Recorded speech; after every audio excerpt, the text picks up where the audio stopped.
नमस्कार, आज का इतिहास देख रहे हैं आप। आपके साथ मैं हूं स्वीटी दीक्षित। आमतौर पर माना जाता है कि उद्योगपति वास्तव में धन वैभव के संसार में रहने वाले लोग होते हैं, पर इस देश में ऐसे भी उद्योगपति हुए हैं जिनका जीवन किसी वैरागी से कम नहीं रहा। ऐसे ही एक नाम और एक उद्योगपति है स्वाधीनता सेनानी सेठ जमनालाल बजाज। गरीब किसान के घर में उन्होंने जन्म लिया। उद्योगपति घर में पले बढ़े सेठ जमनालाल बजाज पर धन वैभव का तनिक भी असर नहीं हुआ। घर वालों ने किसी समारोह में हार पहनकर चलने के लिए कहा तो घर ही छोड़ दिया। ऐसे सादगी पसंद सेठ जमनालाल ने महात्मा गांधी को अपने पिता के रूप में गोद ले लिया था। उनकी बर्थ एनिवर्सरी पर आइए जान लेते हैं कि पूरा किस्सा क्या है। 4 नवंबर 1889 को राजस्थान में जयपुर रियासत के सीकर स्थित काशी का बास में मारवाड़ी किसान के घर जमनालाल बजाज का जन्म हुआ था। उनके पिता का नाम तनीराम और मां वरदाई थी।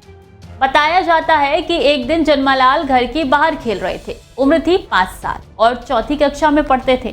तभी वहां से वर्धा के सेठ बरछाराज गुजरे और एक ही नजर में उनको गोद लेने का फैसला कर लिया।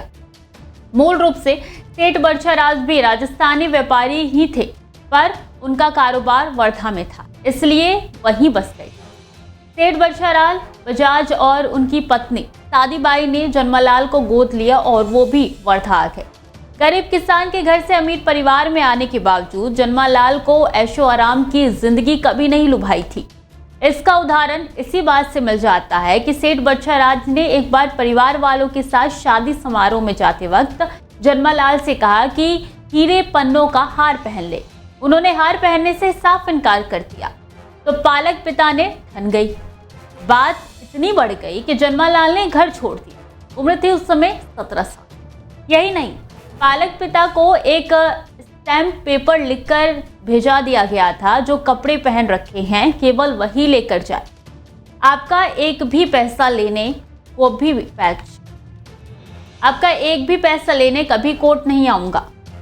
जमनालाल बजाज भले ही उद्योग धंधे कर रहे थे, पर साथ ही वो सच्चे कर्मयोगी गुरु को तलाश भी कर रहे थे। इसके लिए पंडित मदन मोहन मालवीय और गुरुदेव रविंद्रनाथ ठाकुर के संपर्क में आए।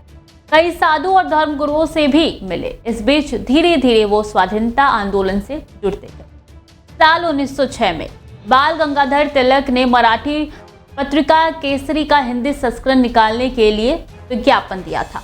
जमनालाल को तब रोज 1 रुपया जेब खर्च मिलता था। उनके पास ये पैसे जमा होते थे। पूरे 100 रुपये उन्होंने ले जाकर तिलक को दे दिए।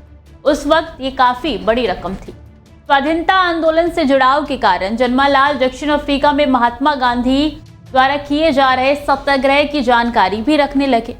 वहां से उड़ी खबरों को पढ़ते रहते थे। भारत लौटकर गांधी जी ने साबरमती में आश्रम स्थापित किया तो कई बार कुछ दिन वो वहां रह के जमनालाल महात्मा गांधी की कार्यप्रणाली के साथ ही उनके व्यक्तित्व को भी समझने की कोशिश करते थे। आखिर में उनको लगता कि बापू के रूप में गुरु मिल चुका है और उन्होंने खुद को पूरी तरीके से राष्ट्रपिता को समर्पित कर दिया। ये साल 1920 में हुए कांग्रेस के नागपुर अधिवेशन की बात है। फिर जमनालाल बजाज ने बापू ने आग्रह किया कि वो वहां उनका 5वां बेटा बनना चाहते हैं। यही नहीं, उन्होंने कहा कि वो महात्मा गांधी को पिता के रूप में गोद लेना चाहते हैं।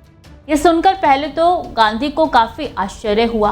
हालांकि बाद में उन्होंने सेठ जमनालाल की बात मान ली और बापू को 5वां बेटा मिल गया। आजादी के लिए गए जेल।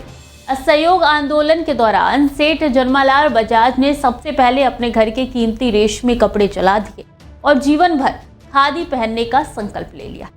अंग्रेजी सरकार द्वारा दी गई राय बहादुर की पदवी छोड़ दी। 18 जून 1921 को वो गिरफ्तार कर लिए गए। 1.5 साल के सश्रम कारावास की सजा मिली और 3000 रुपये का दंड लगा। इसके बाद 1923 के नागपुर झंडा सत्याग्रह, 1929 में साइमन कमीशन का बहिष्कार और 1930 में दांडी यात्रा में हिस्सा लिया। 1941 में एंटी वॉर कैंपेन के साथ ही कई और आंदोलन में सक्रिय रहे। दांडी मार्च के दौरान गांधी जी की गिरफ्तारी के बाद सेठ जमनालाल बजाज को भी 2 साल नासिक सेंट्रल जेल में रहना पड़ा था। सेठ जन्मलाल ने कुरीतियों से भी लड़ाई लड़ी, अपने घर से पर्दा प्रथा समाप्त की, अपने परिवार द्वारा बनवाए गए मंदिर के दरवाजे अछूतों के लिए खोले। घोर विरोध के बावजूद वर्धा स्थित लक्ष्मी नारायण मंदिर में दलितों के प्रवेश के लिए उनको विनोबा भावे की अगुवाई में सफलता मिली। अपने घर के परिसर, खेतों और बगीचों में स्थित कुओं को दलितों के लिए खोला। निर्धन परिवार के बच्चों की शादियां कराई। इसके कारण महात्मा गांधी प्यार से उनको शादी काका भी कहा करते थे। सेठ जन्मलाल ने गायों के संरक्षण, खादी के प्रचार प्रसार और विकास, ग्रामीण और हिंदी के विकास के लिए आगे बढ़कर काम किया। 11 फरवरी 1942 को मस्तिष्क की नस फटने जाने से सेठ जन्मलाल बजाज ने इस दुनिया को अलविदा कह दिया और सबकी यादों में हमेशा के लिए बस गए। तो आज के इतिहास में मेरे साथ इतना ही। खबरें लगातार जारी हैं, देखते रहिए डेली 24।